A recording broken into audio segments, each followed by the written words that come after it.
আইতাছি। হ্যাঁ আপা স্কুলে যেমন আপনার আমি ওই বেটা কি রে বেটা কি দাদা বলে ডাক না রে স্যার ও দাদা স্যার ডাক দাদা কি রে এই বাবা রে আয় আলেকজান্ড্রো আয় আলেকজান্ড্রো স্যার স্কুলে দুষ্টুমি করছো কেন? এই স্যার আপনি অপমান করে কথা কয় কিসের অপমান করে কথা বলে? আরে রাখেন অপমান আর তো খবর শুনেন কি খবর? খবর হইলো কি আলেকজান্ড্রো ওই মাইলানি আয় আলেকজান্ড্রো জি স্যার কিসের বেরিবেট মানলেন নির্বোধ? ওই যে আমার দোস্ত আব্দুল রহিম মাইলানি ভদ্রভাবে কথা বলো। ওই যে আমার রহিম বেরি বেট এই সংযত হয়ে কথা বলো। আমার দোস্ত আগামী করলো স্কুলে আসিতে হইলে পুরা এবং হইবে নদী তাকে কাছে হইবে এই আলেকজান্ড্রো এটা কার আদেশ? আমার আদেশ এই কার আদেশ? এটা হচ্ছে আমার হুজুর বাদশাহ সাইদের ও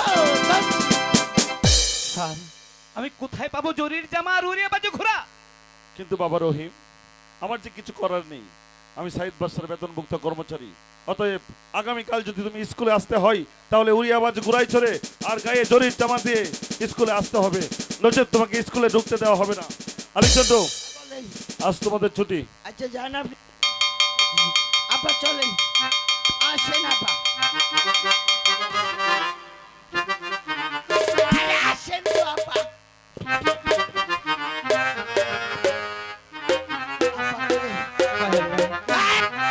ওই মাইলানির বোধ তোর লাগে আপা আমারে মারছে মাইলানির বোধ পুরা যদি না পাস ওই যে শিল্পপতি শিপনের মুরগির ফার্ম কুত্তা বাহারা দেখে হায় আল্লাহ আমি গরিব বলে আমার কপালে কি লেখাপড়া নেই, তাই যদি হবে তাহলে কেন কেন তুমি আমাকে গরিব কুলে জন্ম দিয়েছিলে খোদা? কেন কেন কেন? চিরা জামা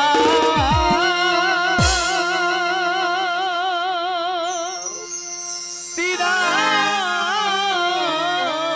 ধুতি গো ও আল্লাহ আমার ভাগ্যে ছিল গো আমার আল্লাহ আল্লাহ গো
বাসা জাদি আমি হচ্ছে সামান্য মালির ছেলে, তাতে কি? তোমার সঙ্গে আমার ভালোবাসা কোনোদিন হতে পারে না।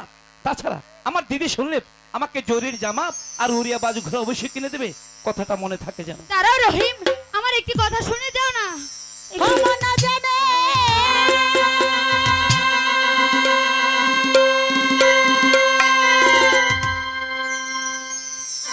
প্রেমময় জনা মন না জেনে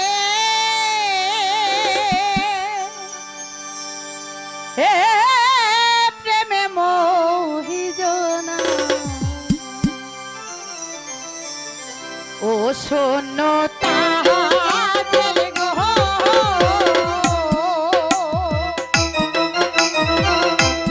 মন না জেনে প্রেমে মোহি জনা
শেষে তুলে এর দিশা আহিবানা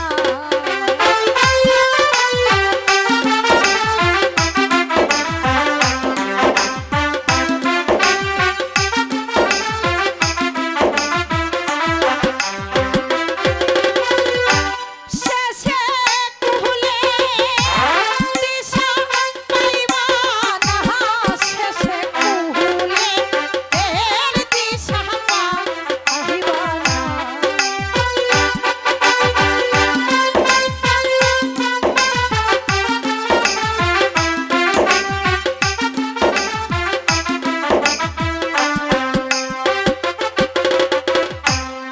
আগে না যাহা নিহিলে গোটারে পরে তুমি তাজল পোহর বাপেরে শেষে কাহলে এ দুঃখ যা আহবে না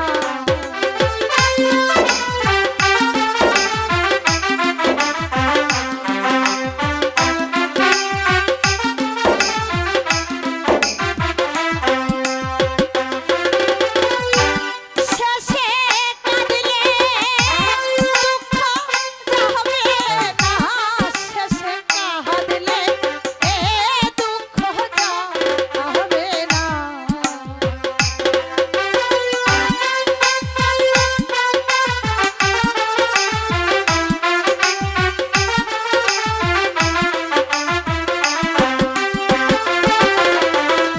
ও শোনো তাহাজের গো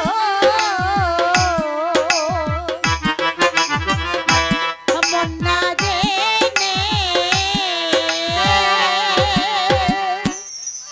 প্রেমে মোহিজনা দাঁড়াও তাজেল, তোমাকে আমার ছোট্ট একটি প্রশ্ন করার আছে।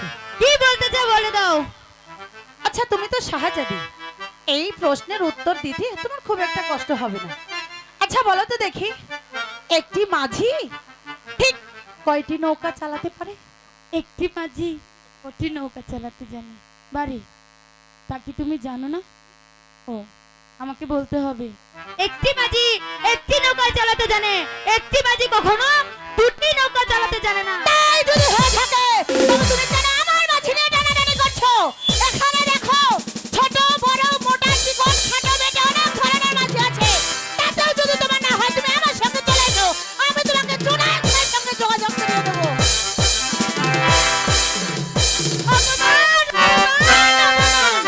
এই অপমানের প্রতিশোধ যদি আমি না নিতে পারি তাহলে বিধায় আমি সাহেব রেস্টার মেয়ে তাজান।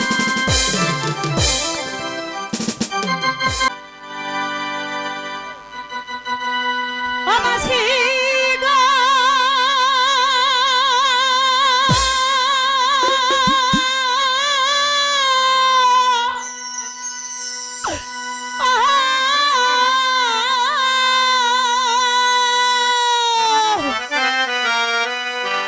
ওই আস্থাবিনে আহাসে দাদাই গো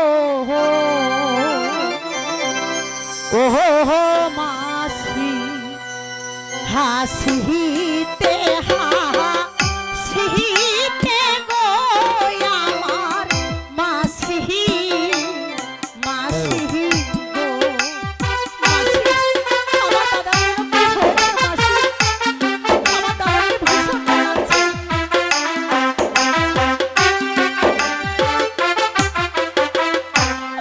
আর সদিনে আসে দাদা গো, ও মাসি হাসিতে হাসিতে গো আমার মাসি মাসি গো মাসি। জানি না আমার দাদার কি হয়েছে, দাদা শুধু শুধু কেমন জানি করছে।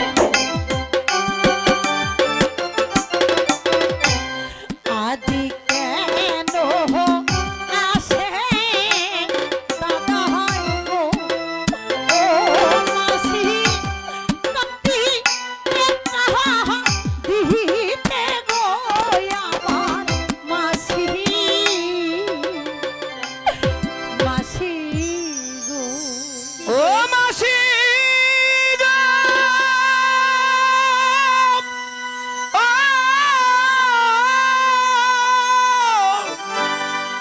কোথায় মাতা কোথায় পিতা গো, ও মাসি পাইলাম না তার সন্ধান গো আমার মাসি মাসি গো মাসি।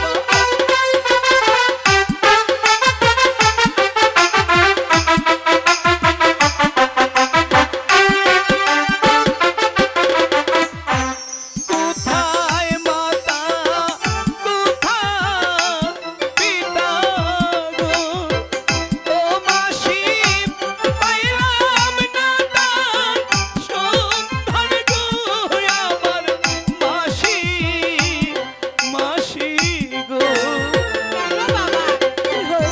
মাসিমা গো, আমি স্কুলে গিয়েছিলাম, মাস্টার সাহেব আমাকে বলে দিয়েছেন আগামী কাল স্কুলে যেতে হলে জরির জামা আর উড়িয়াবাজে ঘোরানে স্কুলে যেতে হবে, নতুবা আমাকে ক্লাসে ঢুকতে দেবে না মাসিমা। মাসিমা, আমি কোথায় পাবো জরির জামা আর কোথায় পাবো উড়িয়াবাজে ঘোরা?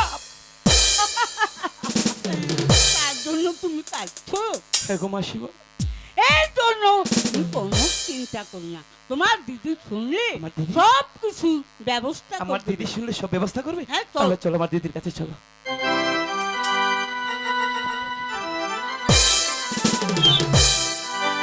কি পরিয়াবাজ ঘোড়া আর জরির জামা না দিলে আমার দাদাকে আর স্কুলে যেতে দেবে না। তাহলে কি আমার দাদার আর পড়ালেখা হবে না? আল্লাহ আল্লাহ গো, এখন কি উপায় হবে? হ্যাঁ, আমি বরং আব্বাকে ডাকি, আব্বাই হয়তো আমার এই সমাধান করে দিতে পারে। কোথায় রইলে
মারেনি আব্বা, আমায় কেউ বকেনি। তাহলে কাচ্ছিস কেন? আমার দাদার বুঝি আর লেখাপড়া হবে না আব্বা। কেন কেন আমার বাবুজি কেন লেখাপড়া হবে না বলে মাইজি, তার কি হয়েছে? আব্বা গো, আমার দাদার স্কুল থেকে বলে দিয়েছে আগামী কাল থেকে যদি সে জরির জামা আর উড়িয়াবাজ ঘোড়া পরিহিত অবস্থায় না যায়, তবে তবে নাকি আমার দাদাকে আর স্কুলে ঢুকতে দেবে না আব্বা।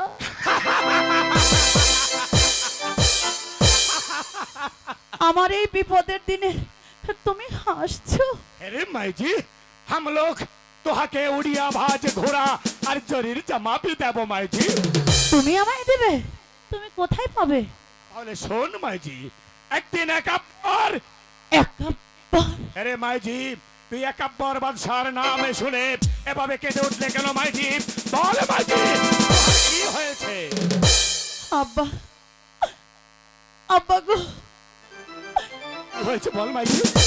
আপনি যার নাম বললেন উনি আমার শ্বশুর হন আব্বা। यही তোমার শ্বশুর আছে, তুই রেজা আদমি আছিস, তুঝে আমার মনিব আছিস। আরে মাই জি, তুই আমাকে গোপন করিয়াছিস, নে মনিব আছিস, নে নে মাই জি, এই বলো হাজার একটা আপনার নাম নে। ছি আব্বা, এ কি করছেন আপনি? আপনি কি করছেন? अरे माई जी, तू तो रेजा आदमी आছিস, तू আমার মনিব আছিস রে মাই জি। अरे माई जी, তোর কোনো চিন্তা नहीं আছে রে মাই জি, তোর কপালে অনেক দুঃখ হে রে মাই জি। हम लोग তোহাকে উড়িয়া ভাজ ঘোড়া আর চোরের জবাবে দেব, তো আমার সাথে চলে আই মাই জি। ঠিক আছে আব্বা, তাই চলুন।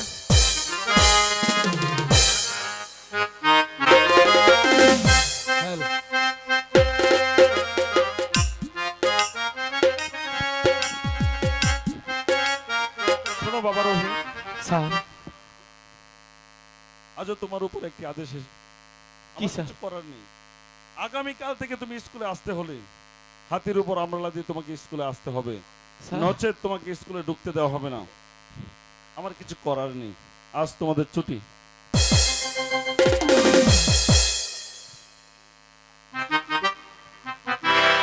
কোথায় পাবো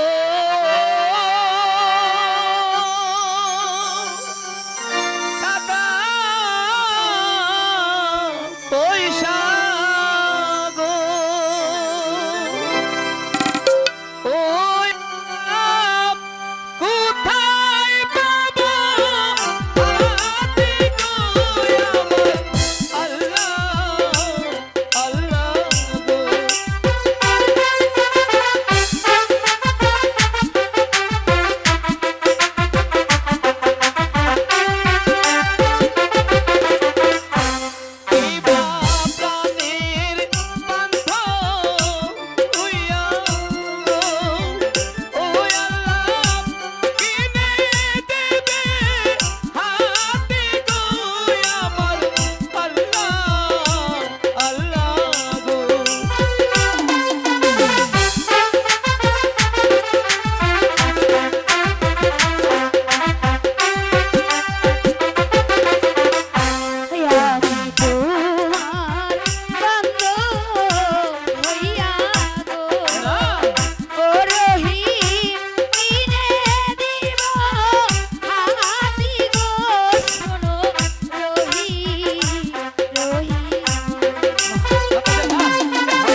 রহিম।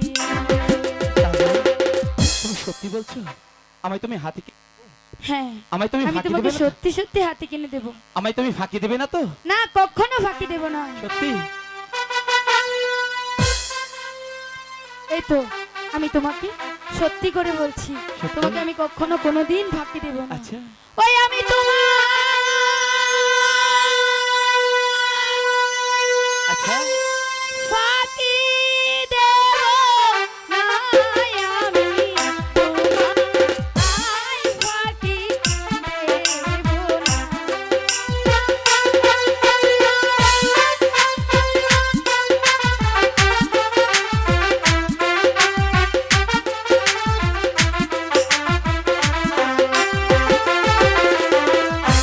সোনা বন্ধু রে, আচ্ছা। আমি তোমায় ফাঁকি দেব না।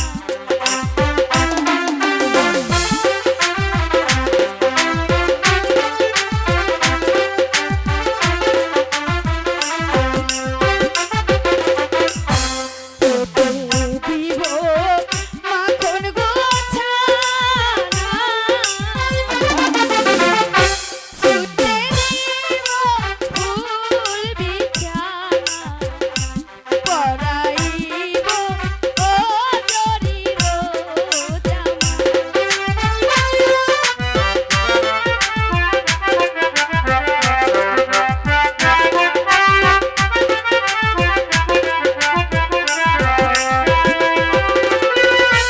পরাইব জরির জামা, পরাইব ও জরির জামা।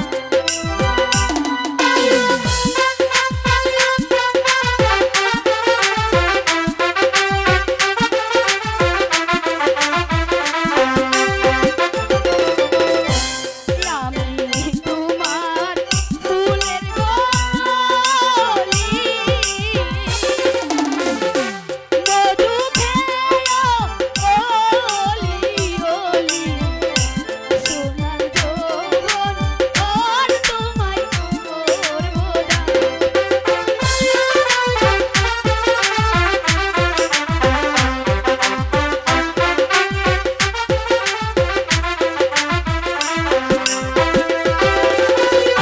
সোনার যৌবন তোমায় করব দান, সোনার যৌবন আর তোমায় করব দান।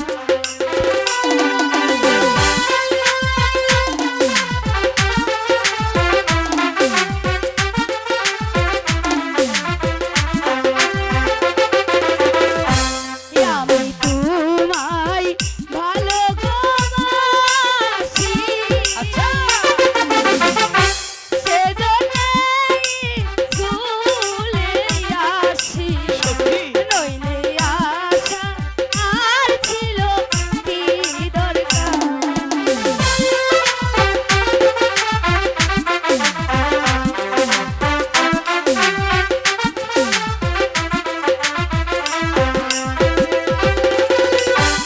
নইলে আশার ছিল কি দরকার, নইলে আশা আর ছিল কি দরকার। সোনা বন্ধু রে, আমি তোমায় ফাঁকি দেব না। নাফি, চলো। সম্মানিত যাত্রামতী শ্রোতা মণ্ডলী, আজকে আপনারা উপভোগ করছেন বনবাসের রূপবান, কিন্তু সময় স্বল্পতার কারণে আমরা সবাই মুসলমান, একটু পর আজান দিবে, সময় স্বল্পতার কারণে এই বইয়ের বাকি অংশটুকু আমরা পরিবেশন করতে পারছি না। এর জন্য আমরা আন্তরিকভাবে দুঃখিত, কিন্তু আপনাদেরকে প্রতিশ্রুতি দিচ্ছি, আমরা যদি বেঁচে থাকি, এই মেলা যদি হয়, আগামী বছরে এই স্টাফ দিয়ে, এই শিল্পী দিয়ে 9টা থেকে রূপবান শুরু করব ইনশাল্লাহ।